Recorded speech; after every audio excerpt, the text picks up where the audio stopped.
We are back. What's going on, people? Welcome to episode number 2 of Barely Behind the Beats. Sorry about the last one. It was just super rushed. I had no idea what the hell I was doing. Still don't, but I was just trying to get that one over with. I was sleepy as hell. So anyway, unfortunately, this is the only way I can do this while having machine open. OBS is tripping. If I even open OBS and hit start record, my whole laptop crashes.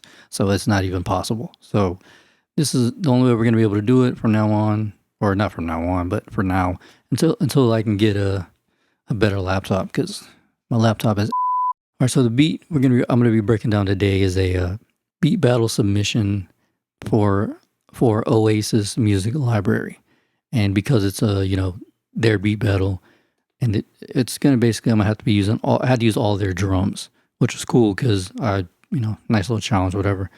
And this one I'll be breaking everything down, all the plugins and all that stuff, which I can't even have active right now because I had so many going on that would alone crash machine. But I can kind of tell you what I did and why I did it. A couple mix tips here and there, little creative mix decisions. So let's get this thing started. As always, start with the sample. All my beats, sample, drums, bass, and in this one I have an acapella because at least to my knowledge, I don't think they've had anybody do that yet. So I figured, I'll be the first. All right. Start with the sample. I think it is Mark Murray. It's a jazz joint. Something dancing in the red clay, walking on the red clay. I'm not sure. Anyway, let's get it going.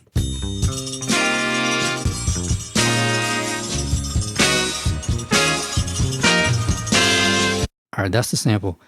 What I took away from it was practically nothing, but whenever you want to challenge yourself, you can do stuff like that. And instead of looping, just find little hits, little plucks, little stabs, maybe if you want to loop, that's cool too, but always try to step your game up and get out of your comfort zone. So all I did was took this and this.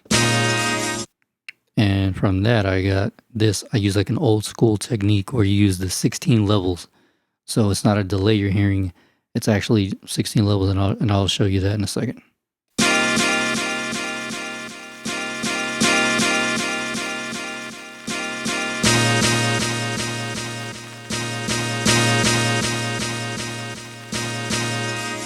All right, so with that little technique, a lot of people would do that.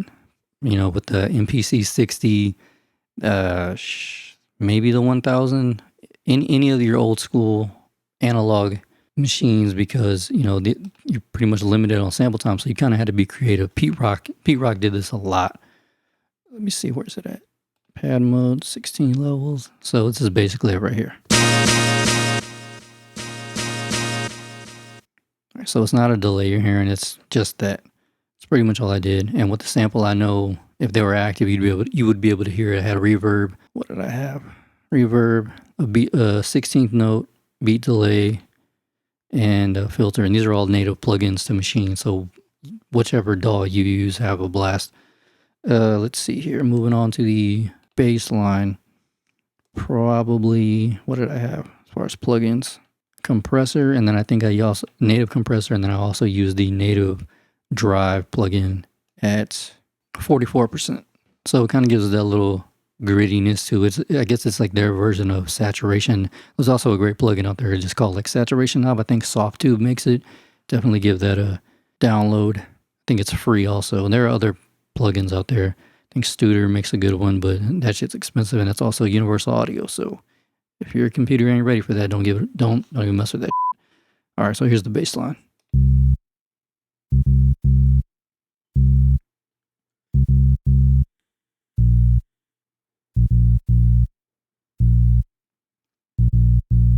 Very simple. Sounds way better with the plugins activated.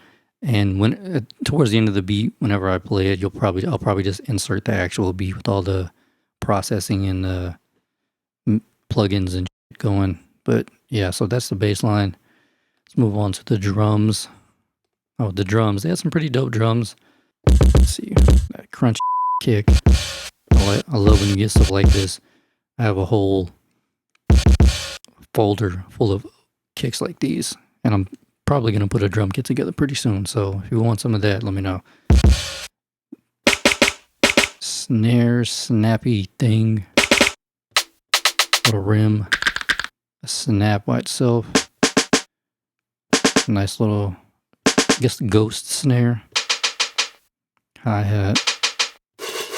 Open hat. I think this is my tag. Straight from the crate. Another little ghost snare. From that, I got this. I'm just going to play a little bit of it because the ending is where the drums change. So right now it sounds pretty basic, but here's what I got.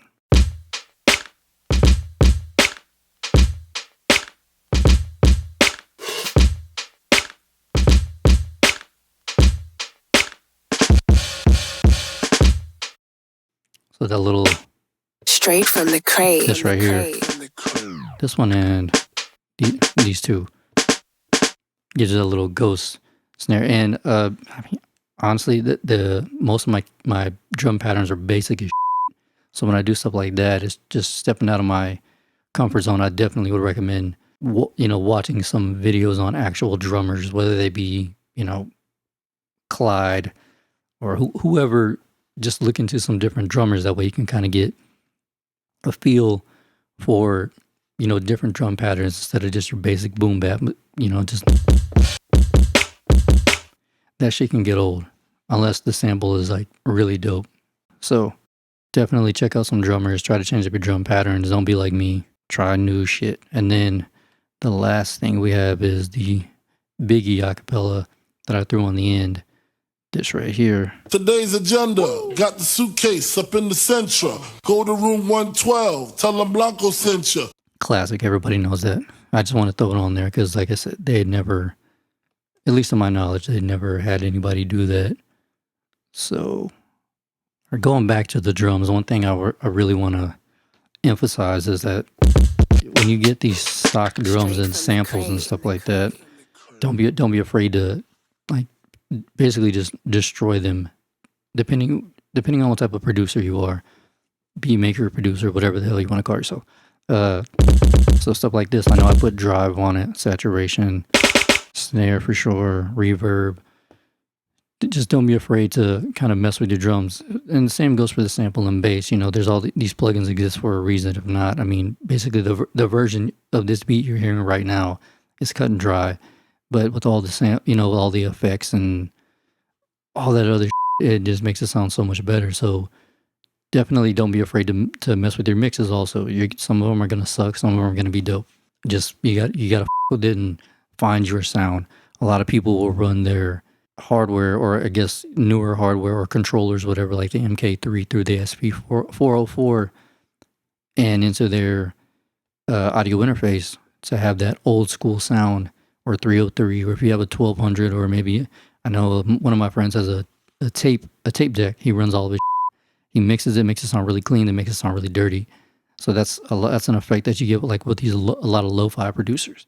There's a lot of things you can do with this, especially like I jacked the sample all up. It does not sound anywhere near the way it sounds whenever it's processed and stuff. Well, all right, folks.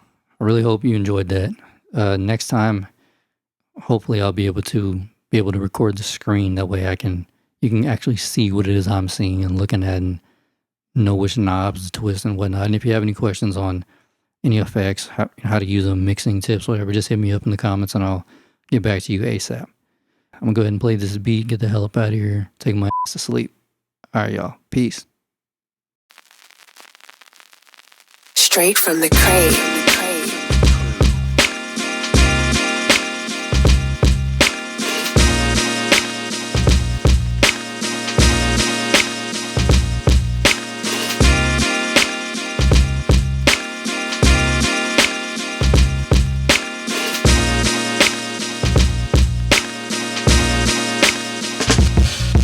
Today's agenda. Got the suitcase up in the Centra. Go to room 112. Tell them Blanco sent you. Feel the strangers if no money exchanges. I got these kids and ranges to leave them niggas brainless. All they told is stainless. You just remain as calm as possible. Make the deal go through. If not, here's 12 shots. We know how you do. Please make your killings clean. Slugs up in between.